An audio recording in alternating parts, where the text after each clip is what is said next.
Alright, so I'm kind of sick.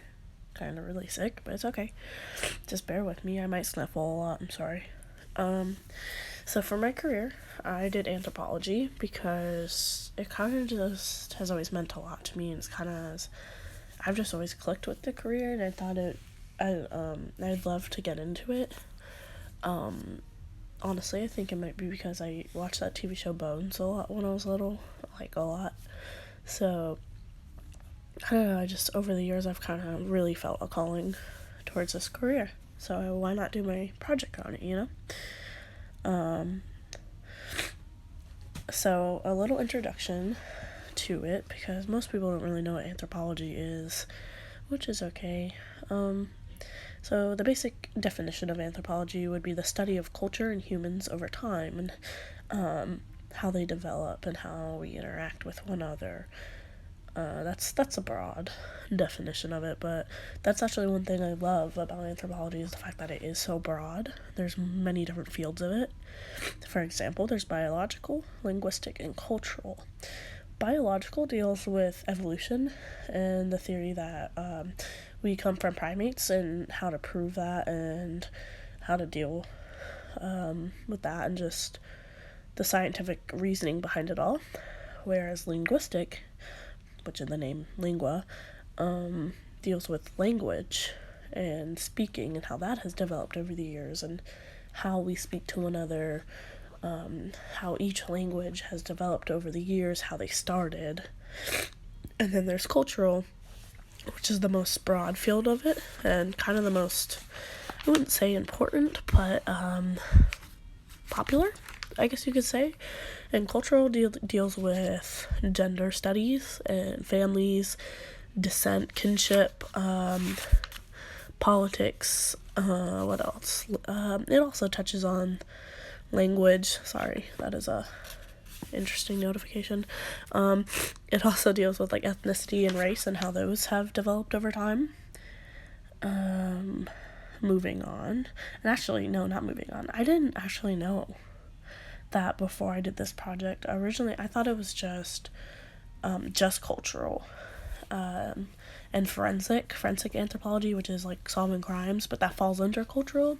I thought it was just that. I thought that was the only field there was, and this project actually helped me learn a lot about the different fields and different things you can do. So, education requirements. So, with most scientific careers, you're going to want a PhD. But with a bachelor's, you can be a field assistant, which you kind of just help out in the field and you kind of do your typical assistant work, get coffees or whatever. And that's what it's actually not even an anthropology degree. It's I can't think of the name of it. It's like a liberal arts degree, basically.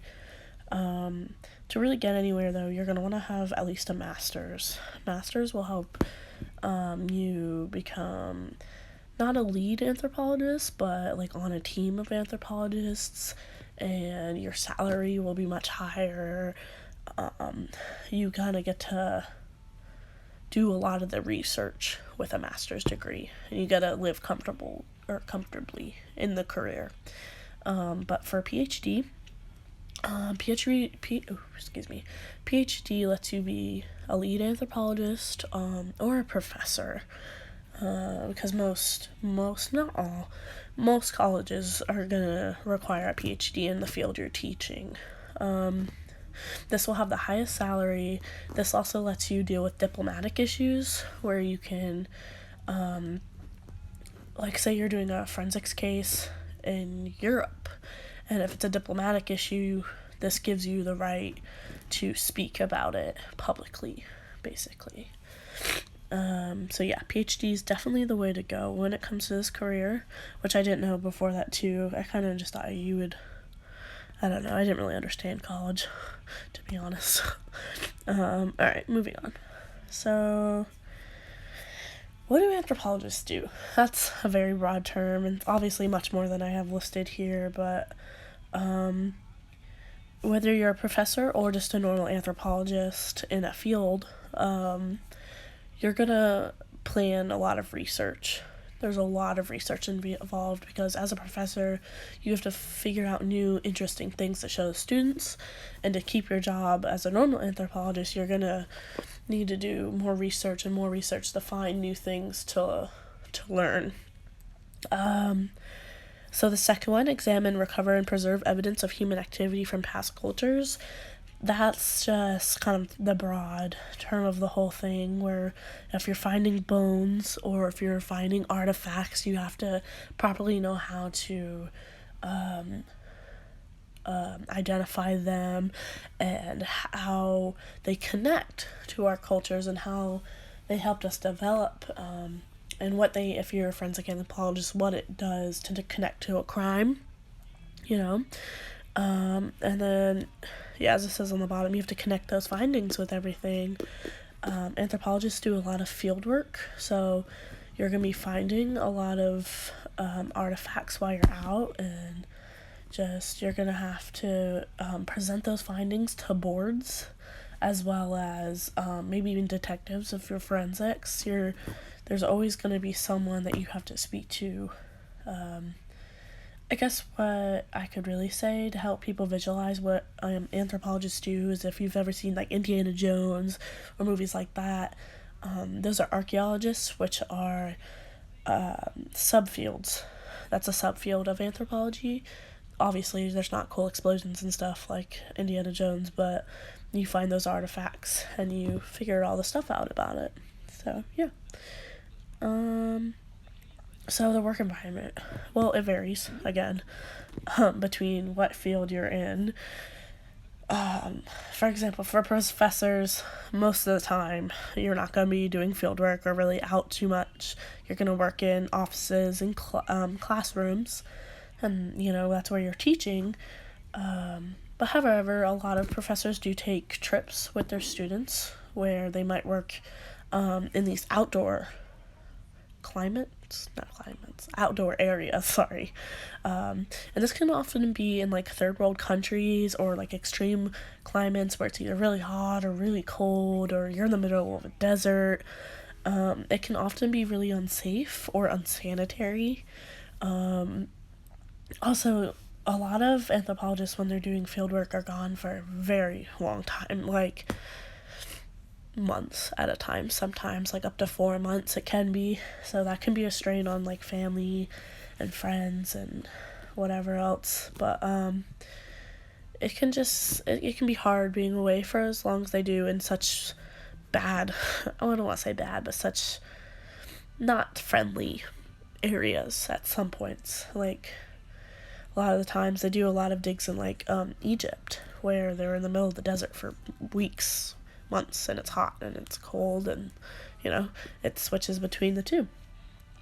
So you kind of just have to be the type of person that can deal with these extreme conditions to succeed in this field. Next, salary. This actually surprised me the most when doing this project. I originally thought that anthropologists made much more than they actually do. It kind of shocked me, to be honest. So a normal anthropologist, as I have here, in the United States, the median range would be $63,000, where here in Georgia is $69,000, and that's for not entry level, but that's for being in the field after a couple years. And on the low spectrum, that would be $36,000 and $42,000. And this would be for those like entry level. This is for those people with the bachelor's degrees, And on the high end, that would be with the $99,000 and the $110,000. That's for people that have been in the field, for a very long time, like most of their career. These are for the people definitely with the PhDs that are very advanced in their field. And that's just for the normal anthropologist. This is not for a professor. On the other side, on the right side, for me, the professors in the United States, the highest paid ones make $155,000 a year, and that's for colleges like Harvard and Yale. It's on the high end of the spectrum. That's very important, very smart anthropologists. Obviously they're all smart, but endowed, I suppose. And the median range there would be 81,000. That'd be for like a professor at like UGA and schools like that, where on the low end is for the lower schools like GGC or so. Now, additionally to their normal salaries though, anthropologists often write books, famous books too, like about their findings or about their adventures, or some of them write fiction books that are just made up but are based off of anthropology, and that often brings a much larger added income to what they're making as their main profession. Okay, moving on. So I think it ends pretty closely after this, but job outlook. So it is slower, as I have on the graph. So in 2008, which was 10 years ago, there was 111,000, or sorry, 11,000, and then 13,000, and in 2018, which is this year, and that's I want to say 22% growth over the years, which is slower than average for for careers in general, but it is not bad. It's not low, it's just a little slower than average. And that's because a lot of artifacts and things are running out. A lot of things have already been found. So the career field is slowing, whereas this is a graph for just normal anthropologists, but whereas for anthropology professors, the job outlook is actually growing. I'm not 100% sure on what the percentage is, but it is larger than this one. It's actually above average. So there's more of a need for professors because more people are wanting to learn than there are a need for them right now. But they said the National Board of Anthropology Association basically said that if the world keeps going like how we are going and we end up falling out, not like a nuclear fallout, but if there's some sort of mass sickness and stuff, there's actually going to be a much greater need for anthropologists because they will know like how the chemicals that may have affected us developed or whatever it is. Anthropologists will be needed to help. So that could actually increase the projected job outlook for the future. So that's why we're excited, but I guess in closing comments, I would have to say that this project, has actually helped me learn a lot about anthropology, a lot more than I knew. I knew a lot before, but it actually kind of opened my eyes a lot, and I learned a lot about the salary and how it was different than I thought it would be, and I learned so much about the different fields of anthropology and how I can just choose really whatever I want to do, whatever I find myself loving the most. I can find a field of anthropology that will fit me best, and I actually really like this project because it's really helped me a lot in my career choices, and kind of, I'm surprised I actually like something in this class, but let's not tell Miss Mitchell that. Just kidding. I guess that's really all, and I'll close with that, but sorry, thanks for listening to me ramble and sniffle. I'm sorry, I'm really sick, but yeah, cool.